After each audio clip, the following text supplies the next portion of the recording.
Friends, आप सबका स्वागत है आपके अपने यूट्यूब चैनल फार्म एमसीक्यू में। तो देखिए, ये जो 5000 एमसीक्यूज की सीरीज है, इसी को कंटिन्यू करते हैं। तो आज का जो टॉपिक है वो फार्मास्यूटिक्स जो है ना, फार्मास्यूटिक्स के दो टॉपिक है। एक तो आपका पैकेजिंग मटेरियल्स के एमसीक्यूज है, दूसरा आपका जो मीट्रोलॉजी एंड पोसोलॉजी वाला है ना, मीट्रोलॉजी कैलकुलेशन वाला फार्मास्यूटिक्स का जो मीट्रोलॉजी एंड पोसोलॉजी के एमसीक्यूज भी हम इसी वीडियो में कवर करेंगे। ओके, दो टॉपिक है पैकेजिंग मटेरियल्स के एमसीक्यूज और मीट्रोलॉजी एंड पोसोलॉजी के एमसीक्यूज, दोनों टॉपिक फार्मास्यूटिक्स के ही हमने लिए हैं। ओके, तो इसके जो है क्वेश्चंस के थ्रू हम ये टॉपिक जो है इसमें रिवाइज कर लेंगे।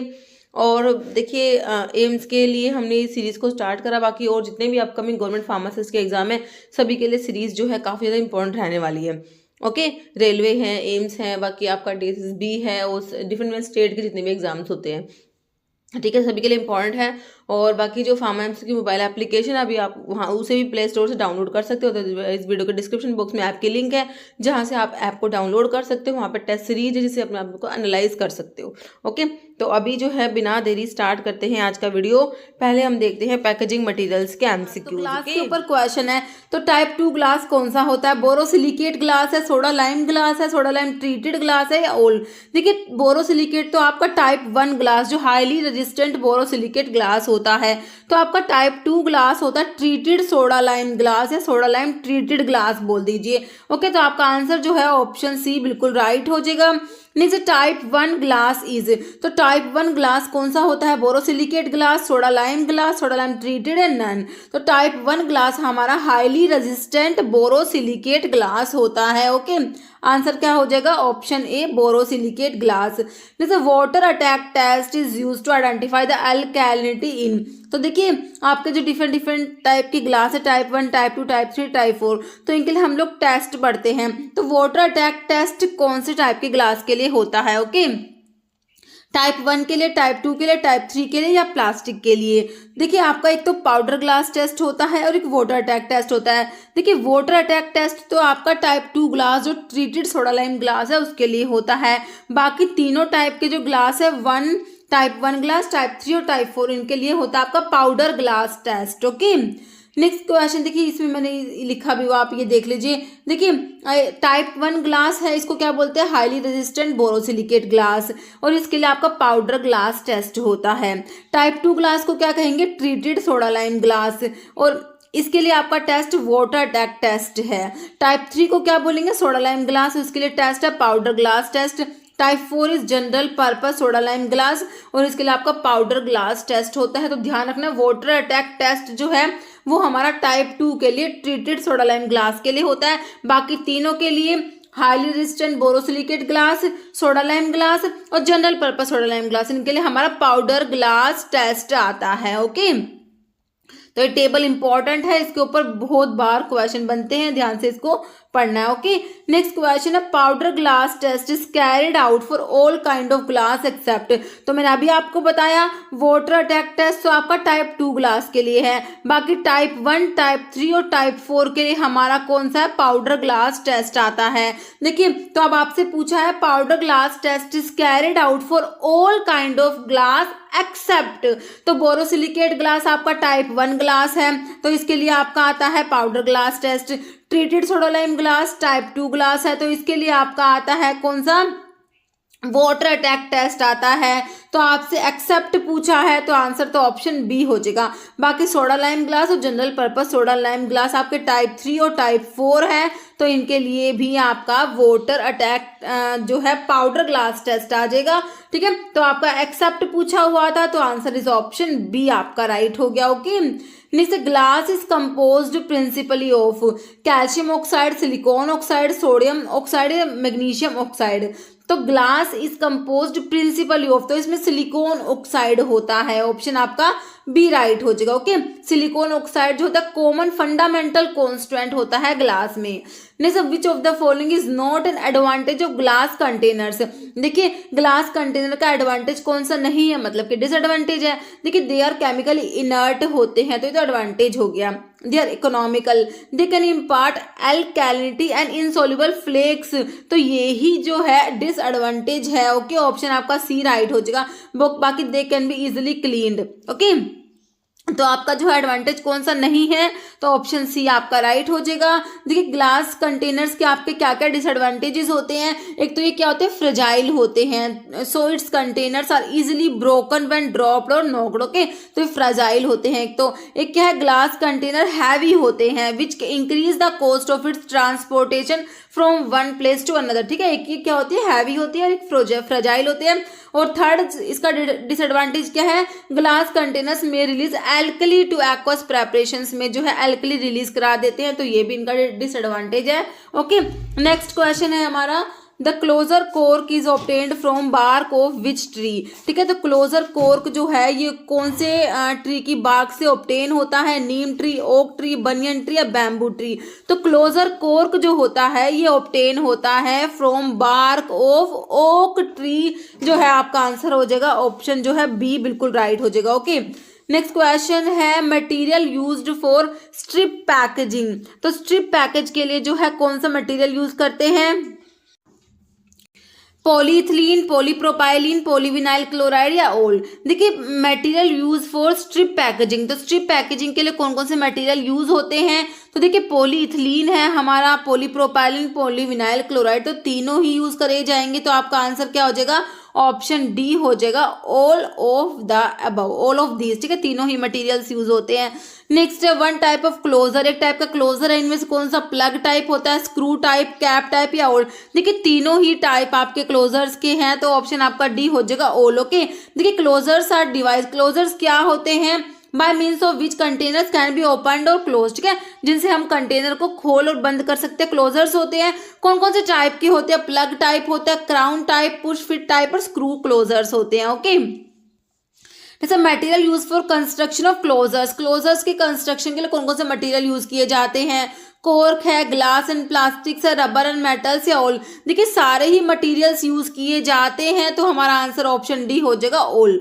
ओके, जैसे disposable syringes are made up of, तो डिस्पोजेबल सिरिंज किसके बने होते हैं, पॉलीप्रोपाइलीन के, ट्रांसपेरेंट पॉलीस्टायरीन, ग्लास या नन, तो डिस्पोजेबल सिरिंजेस जो पॉलीस्टायरीन के बने होते हैं, ऑप्शन आपका बी हो जाएगा। ओके, जैसे non parenteral type of glass consist of which of the following, देखिए मैंने अभी आपको ग्लास के टाइप बताया, type 1 highly resistant borosilicate glass बताया, टाइप 1 में ट्रीटेड सोडा लाइम ग्लास बताया, टाइप 3 में आपका सोडा लाइम ग्लास आता है, टाइप 4 जो होता है general purpose soda lime glass, इसको एनपी ग्लास भी कहते हैं, नॉन पेरेंट्रल ग्लास भी कहते हैं टाइप 4 को, तो non parenteral type of glass consist of which of the following, तो ये आपका टाइप 4 होता है, answer is option D.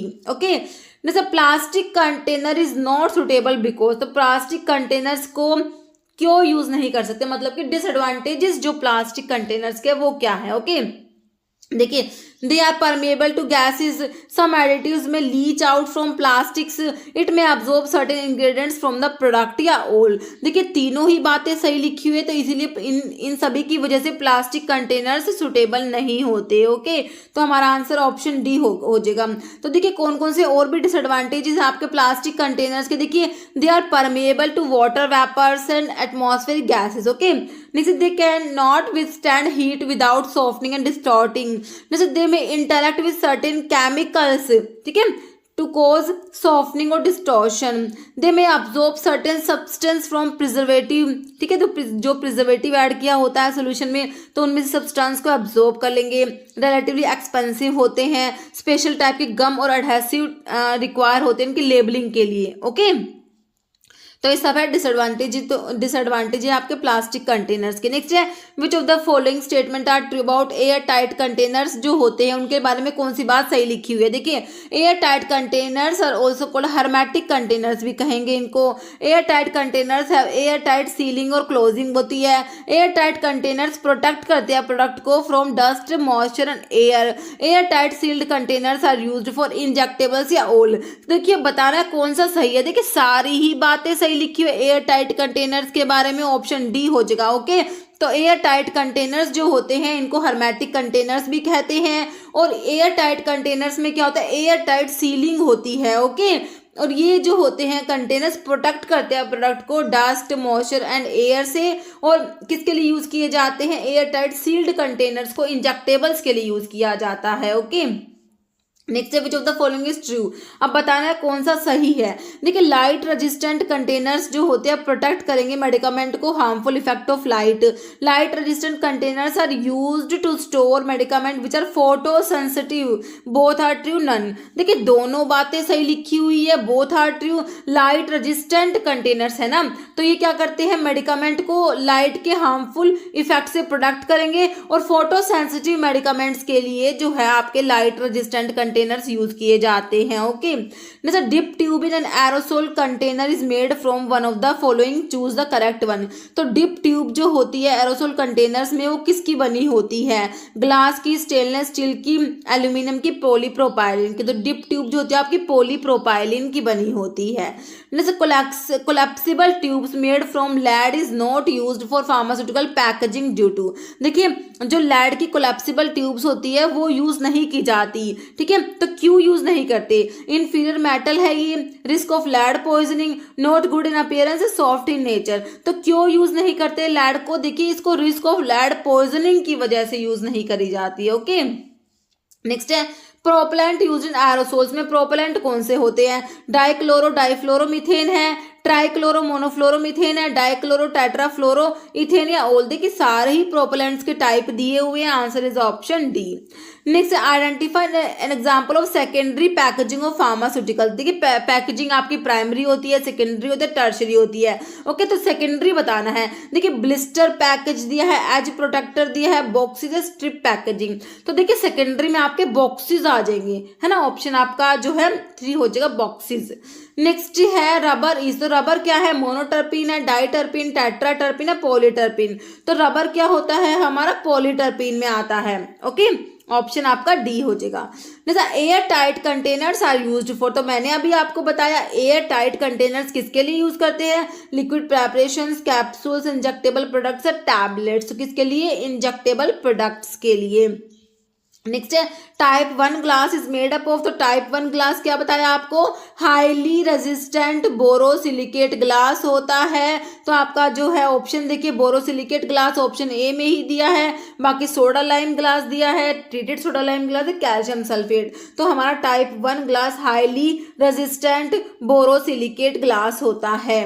Next what are package called that come directly in contact with formulation. ठीक है, जो डायरेक्टली फॉर्मुलेशन के कॉन्टैक्ट में आते हैं वो पैकेज क्या होते हैं, primary and secondary, tertiary, primary secondary. तो ये आपके प्राइमरी पैकेज जो होते हैं ना वो आपके डायरेक्टली प्रोडक्ट के कॉन्टैक्ट में आते हैं। ओके, नेक्स्ट क्वेश्चन देखिए primary packaging is a packaging in direct contact with the product itself and is sometime referred to as consumer unit. Okay, next है ideal closure does all of the following except. Ideal closure की properties बताई हुई है, तो सारी properties है, एक को छोड़ के एक्सेप्ट लिखा हुआ है। ओके, देखिए कीप प्रोडक्ट सेफ, तो आइडियल क्लोजर जो होगा तो प्रोडक्ट को सेफ रखेगा, बिल्कुल सही बात है। अलो एंट्री ऑफ एयर, एयर को अंदर एंटर करने देगा, तो वो आइडियल थोड़ी ना होगा। तो आपसे एक्सेप्ट पूछा है ना, तो आपका आंसर तो ऑप्शन बी हो गया। बाकी prevent particulate matter from entering into product, बिल्कुल सही बात है। आइडियल क्लोजर जो है मैटर्स को प्रोडक्ट में एंटर नहीं होने देगा। Assist in proper use of product, ये भी बिल्कुल सही है। तो आपका आंसर क्या हो गया, option B. Okay, next rubber closures are washed with hot solution of, तो रबर क्लोजर्स जो होते हैं उनको वॉश करने के लिए इनमें से किसका जो है हॉट सोल्यूशन यूज करेंगे। देखिए सब में आपको सोडियम पायरोफॉस्फेट इन वाटर दिया, बट आपको कंसंट्रेशन बस पता होनी चाहिए। ओके, तो ये देखिए option D 0.5% of sodium pyrophosphate in water होता है। नेक्स्ट क्वेश्चन है which can be formed under heat and pressure. Okay, तो इनमें से ये देखिए किससे बनते हैं, फॉर्म्ड होते हैं under heat and pressure, but can not be soft और रिमोल्डेड वंस हार्ड। इनको एक बार हार्ड कर दिया ना तो हम इनको सॉफ्ट नहीं कर सकते एक बार हार्ड करने के बाद। देखिए प्लास्टिक सीमेंट है, थर्मोसेटिंग प्लास्टिक है, थर्मोप्लास्टिक प्लास्टिक है, फ्लेक्सिबल मटेरियल्स होते हैं। तो ये आपने बताना है, तो ये हमारे होते हैं कौन से, थर्मोसेटिंग होते हैं। ओके, थर्मोसेटिंग प्लास्टिक्स जो होते हैं अगर इनको एक बार आपने सॉफ्ट कर दिया, मतलब कि एक बार मतलब कि हार्ड कर दिया, तो इनको फिर से सॉफ्ट नहीं कर सकते। ओके, तो आपके थर्मोसेटिंग सेट हो जाते हैं ये। Okay, option B thermosetting plastic आपका हो जाएगा। तो ये देखिए प्लास्टिक्स के बारे में लिखा हुआ है, बेसिकली 2 टाइप के प्लास्टिक्स यूज होते हैं फार्मास्यूटिकल इंडस्ट्री में, थर्मोसेटिंग और थर्मोप्लास्टिक। थर्मोसेटिंग जो होते हैं can be formed under heat and pressure, but this can not be soften और रिमोल्डेड वंस हार्डन। इसको एक बार हार्ड कर दिया तो इनको दोबारा से सॉफ्ट नहीं कर सकते। इस some thermosetting plastics are made of, इनमें फिनोलिक और यूरिया रेजिन्स के प्लास्टिक्स आते हैं। थर्मोप्लास्टिक क्या होते हैं? ये बनते हैं application of heat and pressure, can be soft and remould, इनको सॉफ्ट कर सकते हैं। ओके, ये इनकी स्पेसिफिक एडवांटेज होती है। Scrap and rejected articles can be worked again to get new materials. Okay, some thermoplastic materials and their use दे रखे हैं आपको। थर्मोप्लास्टिक मटेरियल्स के पॉलीइथिलीन अब आपका थर्मोप्लास्टिक में आएगा, तो इसके यूज में केबल्स, बकेट, पाइप्स में यूज करते हैं। पॉलीप्रोपाइलिन जो है इसको मिल्क कार्टन्स में, रोप्स में यूज करते हैं। पॉलीविनाइल क्लोराइड पीवीसी आपका ग्लोव्स में, वाटर प्रूफ गारमेंट्स में यूज होता है। टेफ्लॉन गास्केट और कोटिंग्स में यूज होता है। ये हमारे थर्मोप्लास्टिक के एग्जाम्पल्स हैं। ओके, तो अभी आपसे एग्जाम्पल देके भी पूछ लेते हैं कौन सा थर्मोसेटिंग है, कौन सा थर्मोप्लास्टिक है। ओके, देखिए अभी नेक्स्ट क्वेश्चन इसी पे है, which one of these is thermosetting plastic. अब थर्मोसेटिंग जो सेट हो जाएंगे उनको दोबारा से आप लोग जो हार्ड करने के बाद सॉफ्ट नहीं कर सकते, है ना। थर्मोसेटिंग जो होते हैं, तो पॉलीअमाइड है, पीवीसी, पॉलीविनाइल क्लोराइड तो हमारा थर्मोप्लास्टिक में आया। फिनोल फॉर्मल्डिहाइड है, पॉलीस्टायरीन, तो आपका फिनोल फॉर्मल्डिहाइड आपका थर्मोसेटिंग में आ जाएगा। ओके, ऑप्शन सी राइट हो जाएगा। नेक्स्ट है, which of the following is not thermoplastic, मतलब कि थर्मोप्लास्टिक में नहीं आ रहा, थर्मोसेटिंग में आएगा। फिनोल प्लास्टिक रेजिन है, पॉलीस्टायरीन, पॉलीथिलीन, पॉलीप्रोपाइलिन, तो फिनोल प्लास्टिक रेजिन्स जो है ये थर्मोप्लास्टिक में नहीं आएगा। ऑप्शन आपका ए हो जाएगा राइट। ओके, नेक्स्ट है, general purpose soda lime glass is not a suitable material for fabricating the container for. General purpose soda lime glass, पहले तो आपको पता होना चाहिए कौन से टाइप की ग्लास की बात हो रही है, तो ये टाइप 4 की बात हो रही है। General purpose soda lime glass, या इसको एनपी ग्लास भी बोलते हैं, नॉन पेरेंटल ग्लास भी बोलते हैं। तो किसके लिए सुटेबल नहीं होगा? पेरेंटल्स के लिए, ओरल सॉल्यूशंस के लिए, लिक्विड फॉर एक्सटर्नल यूज, या आपका ड्राई पाउडर्स के लिए। ठीक है, तो ये किसके लिए नहीं होता? आपके पेरेंट्रल्स के लिए नहीं होता। एनपी बोला ना, नॉन पेरेंट्रल, तो आपका जो पेरेंट्रल्स के लिए नहीं होगा, ऑप्शन आपका ए राइट हो जाएगा। Okay, next dip tube is an important part of, तो डिप ट्यूब किसका इंपॉर्टेंट पार्ट है? Syrup packaging, injection packaging, aerosol packaging या नन। तो डिप ट्यूब हमारा इंपॉर्टेंट पार्ट होता है किसका? एरोसोल्स की पैकेजिंग में, है ना। तो आपका आंसर ऑप्शन सी हो जाएगा। नेक्स्ट क्वेश्चन है, इन an aerosol container what regulate the flow of product from container and the type of spray. Okay, aerosol container में जो इनमें से कौन सा रेगुलेट करता है किसको? फ्लो ऑफ प्रोडक्ट के फ्लो को, कंटेनर से जो प्रोडक्ट का फ्लो है उसको, और टाइप ऑफ स्प्रे। तो डिप ट्यूब करेगा, प्रोपेलर करेगा, एक्चुएटर या वॉल्व, तो कौन सा है इसमें से? ऑप्शन डी हो जाएगा, वॉल्व हो जाएगा। Next, identify the propellant use in topical aerosols में जो प्रोपेलेंट होते हैं वो कौन से होते हैं? तो टॉपिकल एरोसोल्स में हमारे हाइड्रोकार्बन प्रोपेलेंट्स यूज होते हैं, जैसे कि आपके ऑप्शन देखिए, प्रोपेन, ब्यूटेन, आइसोब्यूटेन या ऑल, तो सारे ही आपको हाइड्रोकार्बन के एग्जाम्पल्स दिए। Answer is option D, all. Okay, next, which one among the following is not a part of aerosol container system. Aerosol का पार्ट नहीं है। वैड, एक्चुएटर, वॉल्व, माउंटिंग, तो वैड जो है एरोसोल्स में आप लोग नहीं पढ़ते, आंसर इज ऑप्शन ए। बाकी actuator, valve, mounting aerosols container के सिस्टम के पार्ट्स होते हैं। Next, which of the following is added as a vulcanizing agent in rubber. Rubber में वल्कनाइजिंग एजेंट कौन सा होता है? थायाजोल होता है, सल्फर होता है, जिंक ऑक्साइड या कैल्शियम कार्बोनेट। तो आपका sulphur as a vulcanizing agent use होता है रबर में, answer is option B. Next question है, which rubber is resistant to oils and solvents. Okay, तो इनमें से कौन सा रबर है जो ऑयल और सोलवेंट से रेजिस्टेंट होता है? Nitrile rubber, silicone rubber, butyl rubber, poly isoprene rubber. Okay, तो ये आपका होता है कौन सा? नाइट्राइल रबर होता है, जो क्या होता है? रेजिस्टेंट होता है ऑयल एंड सोलवेंट से। तो आपका आंसर क्या हो जाएगा? ऑप्शन ए आपका बिल्कुल राइट हो जाएगा। तो देखिए इसमें देखिए सिंथेटिक रबर होते हैं, सिंथेटिक रबर में आपके ये neoprene rubber, nitrile rubber, butyl rubber ये सब आते हैं। ओके, तो देखिए इसमें जो है आपका नियोप्रीन रबर को पॉली क्लोरोप्रीन भी कहते हैं। Does not burn readily like natural rubber के जैसे बर्न नहीं होता, स्टेबल होता है हाई टेम्परेचर पे। नाइट्राइल रबर का हमने क्या देखा? Resistant to oil and solvents. Butyl rubber resistant होता है मिनरल एसिड्स एंड अल्कली से कंसंट्रेटेड एसिड। ओके, तो इसमें except nitric acid and sulphuric acid है। फिर आपका सिलिकॉन रबर रेजिस्टेंट किस किस से रेजिस्टेंट है? हाई एंड लो टेम्परेचर और attack to aliphatic solvent, oil and grease. Polyisoprene rubber होता है, स्टेबल होता है हाई टेम्परेचर पे, ट्रांसल्यूसेंट और फ्लेक्सिबल होता है। तो ये डिफरेंट टाइप के आपके सिंथेटिक रबर्स है, थोड़ा सा ध्यान रख लेना, क्या पता कुछ क्वेश्चन फंस जाए यहाँ से। OZ मतलब कि आउंस है ना, 1 आउंस अवोडोपोइस कंटेन, देखिए कितने ग्रेन्स, मतलब कि जो 1 आउंस अवोडोपोइस है उसमें कितने ग्रेन्स होते हैं, 436.7, 435.7, 480.2 है, 437.5। ओके, तो जो 1 आउंस जो है, 1 आउंस मतलब 1 फ्लूइड आउंस है ना, 1 फ्लूइड आउंस अवोडोपोइस जो है इसमें आपके 437.5 ग्रेन्स होते हैं। देखिए हमारा जो इसमें मैंने देखिए इसमें लिखा हुआ है हमारा जो वेट और मेजरमेंट के लिए जो हमारे इसमें 2 सिस्टम पढ़ते हैं, एक तो हमारा होता है कौन सा, इंपीरियल सिस्टम होता है और एक मीट्रिक सिस्टम होता है। मीट्रिक सिस्टम जो हम अभी यूज करते हैं जैसे mg, ये किलोग्राम, ग्राम, ये सब हमारा क्या है, मीट्रिक सिस्टम है। पहले जो था इंपीरियल सिस्टम यूज होता था, है ना।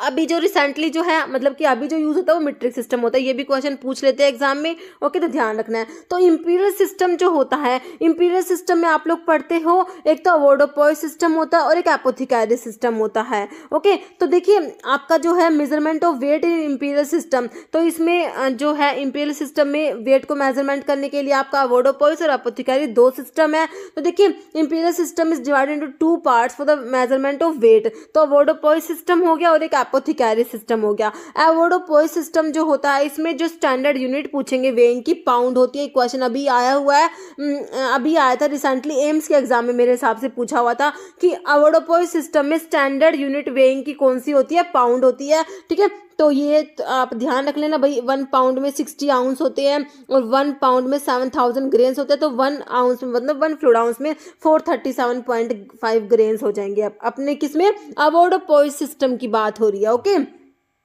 और एक आपका एपोथिकेरी सिस्टम होता है, इसमें एपोथिकेरी सिस्टम को ट्रॉय सिस्टम भी कहते हैं। ओके, एपोथिकेरी सिस्टम को ट्रॉय सिस्टम कहते हैं और इसमें जो स्टैंडर्ड यूनिट है वो आपकी ग्रेन होती है। देखिए अवोडोपोइस में तो हमने पाउंड देखी, याद रखना अवोडोपोइस में पाउंड होती है और जो एपोथिकेरिस है उसमें ग्रेन होती है स्टैंडर्ड यूनिट वेइंग की, ध्यान रखना है इसको। ओके, और जो है इसमें apothecary system troy system standard unit grain हो जाएगी। तो इसमें आपका जो है 1 स्क्रैपल में 20 ग्रेन्स होते हैं, 1 ड्रैकम में 60 ग्रेन्स, 1 आउंस में मतलब कि 1 फ्लूइड आउंस में 480 ग्रेन्स और 1 पाउंड में 5760 ग्रेन्स होते हैं। सारे एग्जाम में पूछे, किसी एग्जाम में 1 स्क्रैपल का पूछा, किसी में 1 ड्रैकम का, किसी में 1 आउंस का, किसी में 1 पाउंड का, सारे चारों पूछे हुए एग्जाम में आपके। ओके, और एक ग्रेन वाला भी पूछा हुआ है, स्टैंडर्ड यूनिट कौन सी है, वो ग्रेन है और एपोथिकेरी सिस्टम को ट्रॉय सिस्टम भी कहते हैं। ये सारे क्वेश्चन इंपॉर्टेंट है। ओके, तो अभी देखिए अब इसके ऊपर क्वेश्चंस आएंगे आगे। देखिए next standard unit of capacity measurement in imperial system. तो हमने वेट के लिए देख ली, दोनों सिस्टम में अलग अलग देखी, लेकिन कैपेसिटी के लिए दोनों सिस्टम में सेम आपका जो है यूनिट होगा। कौन सा है, मिलीलीटर है, गैलन है, मिनिम है या आउंस है। तो कैपेसिटी के लिए आपने गैलन, देखिए दोनों में सेम है आपका अवोडोपोइस और एपोथिकेरिस, दोनों सिस्टम में आपका जो कैपेसिटी का जो स्टैंडर्ड यूनिट है दैट इज गैलन, याद रखना है उसको। ओके, नेक्स्ट क्वेश्चन है देखिए मेजरमेंट ऑफ कैपेसिटी। अब कैपेसिटी के मेजरमेंट, अभी हमने वेट का देख लिया था, अब कैपेसिटी के लिए, तो कैपेसिटी के लिए दोनों सिस्टम में गैलन ही है। Standard unit for capacity is the same in both the avoirdupois and apothecary system. Okay, वो कौन सी है, गैलन है। गैलन क्या स्टैंडर्ड यूनिट होती है and all other measures of capacity are derived from it. Okay, तो अभी देखिए 1 गैलन में 160 फ्लूइड आउंस होते हैं, बहुत इंपॉर्टेंट है, बहुत बार एग्जाम में आया। ओके, 1 गैलन में 160 फ्लूइड आउंस होते हैं। ओके, 1/4 ऑफ गैलन मतलब कि 1 क्वार्ट। 1 क्वार्ट का मतलब क्या है, 1/4 ऑफ गैलन। ओके, अब मान लीजिए आप 1/4 ऑफ गैलन करेंगे तो 1 गैलन में 160 फ्लूइड आउंस, तो इसका 1/4 करेंगे तो आपका क्या हो जाएगा, 40 फ्लूइड आउंस। अगर आप इसको ऐसे भी कह सकते हैं कि 1 क्वार्ट में आपके 140 फ्लूइड आउंस है ना, और 1 क्वार्ट में कितने हैं, 140 फ्लूइड आउंस, या फिर 1/4 of gallon is equal to 1 quart. Okay, और जो है 1/8 ऑफ गैलन आपका 1 पिंट हो जाएगा। 1/60 ऑफ गैलन तो वो तो आपका हो गया 1 फ्लूइड आउंस, क्योंकि हमने देख लिया 1 फ्लूइड आउंस में 160 गैलन्स होते हैं, है ना। फिर आपका है जो 1/8 ऑफ गैलन आपका 1 ड्रैकम होता है। 1/60 ऑफ ड्रैकम जो है fluid drachm is equal to 1 minim. 1 quart जो है 40 फ्लूइड आउंस, 1 पिंट में 20 फ्लूइड आउंस। ध्यान रखना ये कन्वर्जन देखिए, 1 क्वार्ट में 40 फ्लूइड आउंस है, 1 पिंट में 20 फ्लूइड आउंस है, 1 फ्लूइड आउंस में 480 मिनिम होते हैं। ओके, 1 फ्लूइड ड्रैकम में 60 मिनिम्स होते हैं। ओके, नेक्स्ट क्वेश्चन क्या है, which are of these standard unit for capacity in the international system में हमसे पूछा है। मिलीलीटर है, आउंस है, लीटर है या मिनिम है। तो हमारा जो है इसमें इंटरनेशनल सिस्टम में स्टैंडर्ड यूनिट कैपेसिटी का हमारा लीटर हो जाएगा। ओके, नेक्स्ट क्वेश्चन है, मीट्रिक सिस्टम की बात हो रही है। Metric system is used in Indian pharmacopoeia. देखिए, इंडियन फार्माकोपिया जो हमारा आईपी है उसमें हमारा मीट्रिक सिस्टम यूज होता है। Okay, measurement of weight and capacity, measurement of weight in metric system, तो इसमें किलोग्राम जो होता है हमारा स्टैंडर्ड यूनिट होता है। कैपेसिटी इसके लिए किलोग्राम किसके लिए है, वेट के लिए, और कैपेसिटी के लिए हमारा लीटर होता है standard unit. Okay, next question, according to troy system की बात हो रही है। 1 स्क्रैपल इज इक्वल टू, तो मैंने अभी आपको बताया था सारे एग्जाम में पूछे हुए 1 स्क्रैपल आपने बताना है। 7000 ग्रेन है, 20 ग्रेन है, 480 या 60 ग्रेन है। तो 1 स्क्रैपल इज इक्वल टू 20 ग्रेन। तो फिर हाफ स्क्रैपल भी पूछ लिया आपसे एक एग्जाम में। अभी 1 स्क्रैपल में 20 ग्रेन है तो आपसे ना हाफ स्क्रैपल पूछ लिया, हाफ स्क्रैपल में 10 ग्रेन हो जाएंगे, है ना। तो आपका आंसर क्या हो गया, ऑप्शन बी हो गया 20। तो वही लिखा हुआ है एपोथेकेरी सिस्टम हमने देख लिया, ट्रॉय सिस्टम भी बोलते हैं। तो 1 स्क्रैपल में 20 ग्रेन्स, 1 ड्रैकम में 60 ग्रेन्स, 1 आउंस में 480 ग्रेन्स, 1 पाउंड में 5760 grains. Okay, next 1 pound apothecary is equal to, तो 1 पाउंड एपोथेकेरी सिस्टम मतलब कि ट्रॉय सिस्टम, उसमें क्या 1 पाउंड में आपने बताना है कितने ग्रेन्स होते हैं। तो ये मैंने अभी आपको बताया, 7000 ग्रेन्स है, 6375 ग्रेन्स, 480 ग्रेन्स, 5760 ग्रेन्स। तो 1 pound apothecary is equal to 5760 grain, जो हमने अभी इसमें देखा था, है ना। Apothecary system is also known as troy system. तो 1 पाउंड में आपके 5760 ग्रेन्स हमने देखे हैं। जैसे 1 ट्रॉय आउंस कंटेंट देख लीजिए। फिर वही से एपोथेकेरी सिस्टम जिसको ट्रॉय सिस्टम भी बोलते हैं, तो उसमें कह रहे हैं 1 आउंस में कितने ग्रेन्स हैं, 470 या 437.5, 480 या 435.7। तो ये आपका 480 ग्रेन्स हो जाएगा। ओके, एपोथेकेरी सिस्टम जिसको ट्रॉय सिस्टम भी कहते हैं, उसमें 1 आउंस जो है ना, 1 आउंस में आपके 480 ग्रेन्स हम लोगों ने देखे हैं। तो देख लीजिए, अभी स्क्रैपल का पूछ लिया 20 ग्रेन्स, 1 आउंस का 480 ग्रेन्स भी अभी एग्जाम में आ गया, 1 पाउंड का 5760 ग्रेन्स भी हमने देख लिया, 1 ट्रैकम का 60 ग्रेन्स भी आप लोग याद रख लेना। ओके, ऐसे क्वेश्चन था ये, ठीक है। तो 20 ग्रेन्स किसके इक्वल है, तो 20 ग्रेन्स आपका 1 स्क्रैपल में होता है, ठीक है। तो आपका ये आएगा 20 ग्रेन्स किस में है, 1 स्क्रैपल हो जाएगा आपका आंसर, जो है ऑप्शन आपका ए हो जाएगा। 20 ग्रेन्स इज इक्वल टू 1 स्क्रैपल, है ना। तो ये हमने देख लिया एपोथेकेरी सिस्टम, ट्रॉय सिस्टम। ग्रेन आपका स्टैंडर्ड वेट यूनिट होता है, वेट का किसमें, एपोथेकेरी सिस्टम में। तो 1 स्क्रैपल में 20 ग्रेन, 1 ड्रैकम में 60 ग्रेन, 1 आउंस में 480 ग्रेन्स एंड 1 पाउंड में 5760 grains. Next imperial system for 1 tablespoon full. Okay, तो 1 टेबल स्पून फुल में इंपीरियल सिस्टम में जो है बताना है 2 फ्लूइड ड्रैकम होता है, 1 फ्लूइड आउंस होता है, 4 फ्लूइड ड्रैकम होता है या 1 फ्लूइड ड्रैकम होता है। तो आपका 1 tablespoon full is equal to, तो इसमें आपका हो जाएगा 4 फ्लूइड ड्रैकम हो जाएगा। Okay, answer is option C. देखिए, इंपीरियल सिस्टम में आपका 1 आपसे टेबल स्पून फुल पूछा, तो इसमें 4 फ्लूइड ड्रैकम दिया है। देखिए, अभी जो है मीट्रिक सिस्टम फॉलो होता है ना, लेकिन कुछ जो पहले के लोग हैं तो अभी भी इंपीरियल सिस्टम को भी फॉलो करते हैं। तो इसीलिए जो ये कन्वर्जन टेबल है, ओके, तो इससे हम लोग जो है इंपीरियल सिस्टम और मीट्रिक सिस्टम को आपस में कन्वर्ट कर सकते हैं। जैसे कि अभी देखिए 1 ड्रॉप में देखेंगे आप, अभी 0.06 ml होता है मीट्रिक सिस्टम में, लेकिन इंपीरियल सिस्टम में 1 मिनिम होता है। तो आपको दोनों ही याद रखने, एग्जाम में दोनों आते हैं हमारे। ओके, 1 टीस्पून फुल में आप 4 ml पढ़ते हो और इंपीरियल सिस्टम में 1 फ्लूइड ड्रैकम होता है। अब आपसे पूछ लेंगे 1 फ्लूइड ड्रैकम में कितना ml है, तो 4 ml हो जाएगा, है ना। तो 1 फ्लूइड ड्रैकम किसके इक्वल हो गया, 1 टीस्पून फुल के इक्वल हो गया। 1 डेजर्ट स्पून फुल में 8 ml होता है और ये किसके इक्वल हो गया, 2 फ्लूइड ड्रैकम के। ओके, 1 टेबल स्पून फुल में हम 15 ml पढ़ते हैं, 4 फ्लूइड ड्रैकम के इक्वल हो गया। 2 टेबल स्पून फुल मतलब कि 30 ml मतलब कि 1 फ्लूइड आउंस हो गया। 1 फ्लूइड आउंस में 30 ml, ये हमारा प्रीवियस क्वेश्चन है, उड़ीसा में पूछा गया था लास्ट टाइम 2021 में। ओके, जो है 1 वाइन ग्लास फुल में 60 ml पड़ते तो 2 फ्लूइड आउंस हो गए, मतलब कि 1 वाइन ग्लास फुल आपका इक्वल हो गया 2 फ्लूइड आउंस के, या फिर 60 ml। 1 टी कप फुल में 120 ml और 4 फ्लूइड आउंस हो जाएंगे। 1 टम्बलर फुल में 240 ml और 8 फ्लूइड आउंस। ओके, तो ये ध्यान रखनी है। नेक्स्ट है 1 ड्रॉप इज इक्वल टू, तो 1 ड्रॉप है, मैंने अभी आपको क्या बताया 0.06 ml, 0.8, 0.4 या फिर 15 ml। तो इसमें हमारा 0.06 ml। देखिए अब ना कहीं पर ना थोड़ा सा इसमें मिल सकता है आपको, कहीं पर 0.04 भी मिल जाता है। ओके, तो आपने ना according to the option answer करना है। ओके, तो दोनों वैसे साथ में नहीं होते, आपका वैसे 0.06 है, किसी अगर 0.06 ना दे के 0.04 भी दे रखा है तो वो भी ठीक हो जाएगा। ओके, क्योंकि कई बार ना क्वेश्चंस में ऐसा आ जाता है। तो आपका आंसर ऑप्शन ए हो गया। जैसे 1 drop is equal to how much ml, तो एक ड्रॉप में अब देखिए इसमें आ गया कितना ml है, तो हमने देखा 0.06 ml देखा हमने, तो है ना। अब देखिए 0.6 नहीं होगा, 0.006 भी नहीं होगा, 0.4 भी नहीं होगा। अब 0.6 ना देके 0.04 दे रखा है तो वो भी हम लोग सही कर सकते हैं। Okay, answer is option D.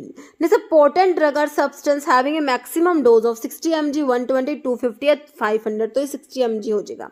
Okay, option A. जैसे in the imperial system, imperial weight system में हाफ स्क्रैपल रिप्रेजेंट, ठीक है, तो हाफ स्क्रैपल आप लोगों से पूछ ले, मैंने अभी आपसे बताया था 1 स्क्रैपल में हमने देखा था 20 ग्रेन, तो हाफ स्क्रैपल भी पूछा हुआ है, तो ये इसने दिल्ली में पूछा हुआ है। ओके, तो हाफ स्क्रैपल में हमने क्या देखा 40 ग्रेन, 10 ग्रेन, 60 या 20, तो हमने क्या देखा था 10 ग्रेन हो जाएगा ना, ऑप्शन आपका बी राइट हो जाएगा। वही है अवोर्डोपोई सिस्टम, जो है अवोर्डोपोई सिस्टम है। ओके, तो इसमें जो है अवोर्डोपोई सिस्टम में हमारी पाउंड होती है स्टैंडर्ड यूनिट। ओके, फिर से ध्यान कर लीजिए, और 1 आउंस में 437.5 ग्रेन। एपोथिकैरिस जो आपका ट्रॉय सिस्टम है, इसमें ग्रेन स्टैंडर्ड यूनिट है, और 1 स्क्रैपल में 20 ग्रेन, तो हाफ स्क्रैपल में 10 ग्रेन हो जाएगा। 1 ड्रैकम में 60 ग्रेन, 1 आउंस में 480 ग्रेन और 1 पाउंड में 5760 ग्रेन।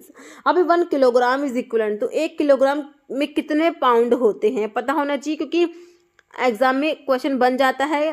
ओके, 2.5 पाउंड, 3 पाउंड, 2.2 या नन, तो 1 kilogram is equal to 2.2 pound. Pound को LB, ये पाउंड का जो है इसको इससे रिप्रेजेंट करते हैं पाउंड। ओके, तो 1 किलोग्राम में 2.2 पाउंड होते हैं। नेक्स्ट है ये देखिए वेट मेजर के लिए लिखा हुआ है कि 1 किलोग्राम में जो है 2.2 पाउंड होते हैं। 30 gram is equal to 1 ounce, 450 gram is equal to 1 pound. 1 gram में 15 ग्रेन्स होते हैं, 1 ग्राम में 15 ग्रेन्स, और 1 ग्राम में 60 mg। 1 ग्रेन में 60 mg। ओके, और 1 ग्राम में 15 ग्रेन। ओके, अब कैपेसिटी के लिए आपका ये कन्वर्ट करना है। देखिए 1 क्वार्ट जो है ये 1000 ml होता है, 1 पिंट में 500 ml, 1 फ्लूइड आउंस में 30 ml, 1 फ्लूइड ड्रैकम में 4 ml, 1 ml में 15 मिनिम होते हैं, 1 ml में 15 मिनिम होते हैं। ओके, और 0.06 ml is equal to 1 minim is equal to जो हमारा 1 ड्रॉप में था। 1 ड्रॉप में हमने क्या देखा 0.06 ml, तो 1 ड्रॉप में आप 1 मिनिम भी बोल सकते हो। ओके, नेक्स्ट क्वेश्चन क्या 1 fluid ounce is equal to, तो ये क्वेश्चन है हमारा उड़ीसा का प्रीवियस ईयर का क्वेश्चन है। ओके, 2021 में हमारा फार्मासिस्ट का जो एग्जाम हुआ उसमें पूछा गया था 1 fluid ounce is equal to 30 ml, 20, 25 या 50, तो बिल्कुल सिंपल क्वेश्चन है। 30 ml होता है, 1 fluid ounce is equal to 30 ml। Okay, next question है an isotonic solution has the same, तो ये भी हमारा प्रीवियस क्वेश्चन है। आइसोटोनिक सॉल्यूशन का क्या होता है same, osmotic pressure as blood, pH as blood, specific gravity as blood, fluid pressure as blood. तो आइसोटोनिक सॉल्यूशन जो होते हैं उनको ऑस्मोटिक प्रेशर होता है same as that of blood. Answer is option A. Next question है convert करना है आपने 132 पाउंड को किलोग्राम में, तो मैंने अभी आपको बताया 1 किलोग्राम में कितना होता है 2.2 हमने पाउंड देखा है ना, 1 किलोग्राम में 2.2 पाउंड होता है, तो हमको दे रखे 132 पाउंड दे रखे हैं, तो हम इसको कन्वर्ट कर देंगे। ओके, तो आप इसको कैलकुलेट करके कन्वर्ट कर लीजिएगा, 40 kg, 60 kg, 80 kg या 1000 kg। ओके, तो 2.2 पाउंड है जो आपके, वो तो 1 किलोग्राम में हो गए, तो आप इसको कैलकुलेट कर लेंगे तो आपका जो है ये आंसर निकल के आ जाएगा। ओके, तो इसको कैलकुलेट कर लेना आप लोग। ओके, तो आपका आंसर क्या हो जाएगा 60 जो है आपका kg आंसर आ जाएगा। Okay. Next 1 fluid ounce is equal to, 1 fluid ounce में फिर से पूछ लिया कि ये केरला में पूछा हुआ, तो हमें पता है 30 ml होता है, ऑप्शन हमारा डी राइट हो जाएगा। नेक्स्ट अभी ये कन्वर्जन लिखे हुए हैं, 1 टीस्पून फुल में 4 ml होता है, 1 डेजर्ट स्पून फुल में 8 ml, 1 टेबल स्पून फुल में 15 ml, 1 फ्लूडाउंस में 30 ml, 1 wine glass full is equal to 60 ml, 1 teacup full is equal to 120 ml, 1 tumbler full is equal to 240 ml। Okay. Next question देखिए, 1 tumbler full ही आप लोगों से पूछा हुआ है, तो 1 टम्बलर फुल में अभी आप देख के ही आ रहे हो 240 ml होता है, तो देखिए 200 तो नहीं होगा, 240 होगा। 240 के दो ऑप्शन है आपको, 240 या 8 फ्लूडाउंस या 240 या 10 फ्लूडाउंस। अब आप देखिए एक फ्लूडाउंस में हमने क्या देखा कि 30 ml होते हैं, है ना। तो अब आप देखिए कि 8 फ्लूडाउंस में कितने हो जाएंगे, 240 ml, है ना। अगर 10 फ्लूडाउंस करेंगे तो 10 फ्लूडाउंस में तो 300 ml हो गए, है ना। तो थोड़ा सा इसमें आपको ये ऑप्शन बी हो जाएगा 240 ml, और 8 फ्लूडाउंस भी बोल सकते हैं इसको। ओके।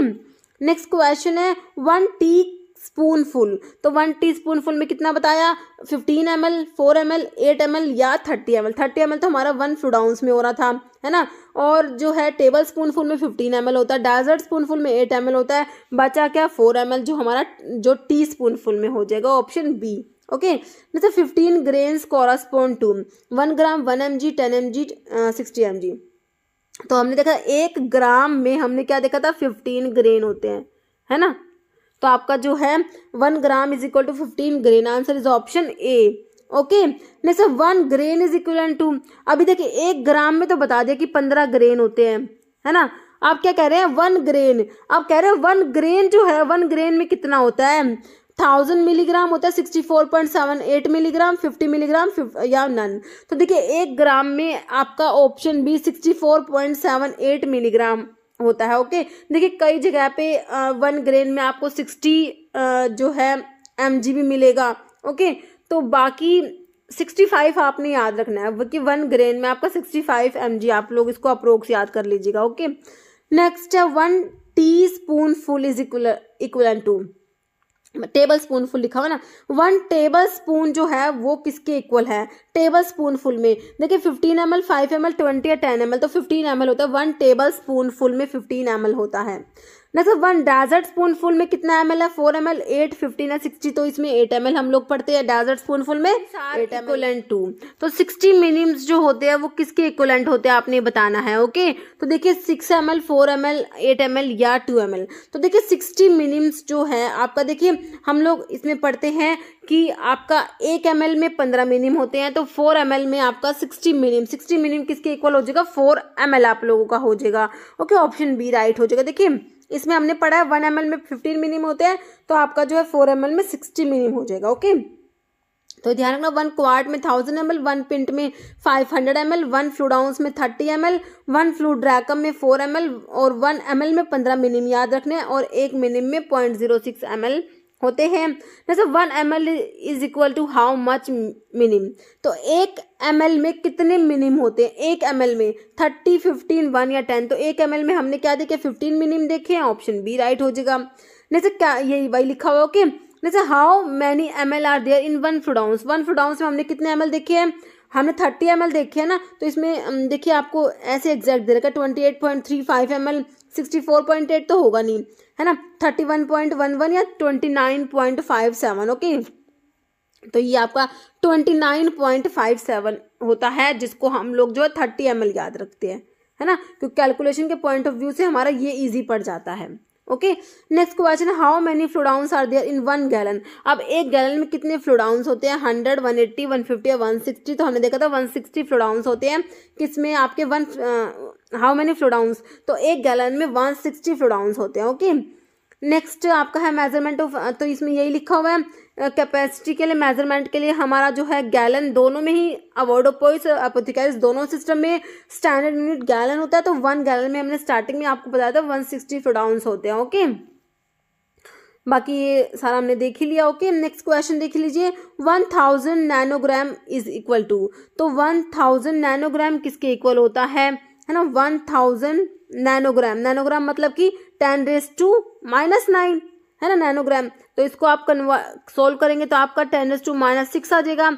इसका मतलब होता है माइक्रोग्राम होता है। तो ये 1000 नैनोग्राम किसके इक्वल होगा, सेंटीग्राम, ग्राम, किलोग्राम, माइक्रोग्राम। तो ये माइक्रोग्राम के इक्वल हो जाएगा ना, ऑप्शन डी हो जाएगा। नेक्स्ट है how many pints make 1 gallon.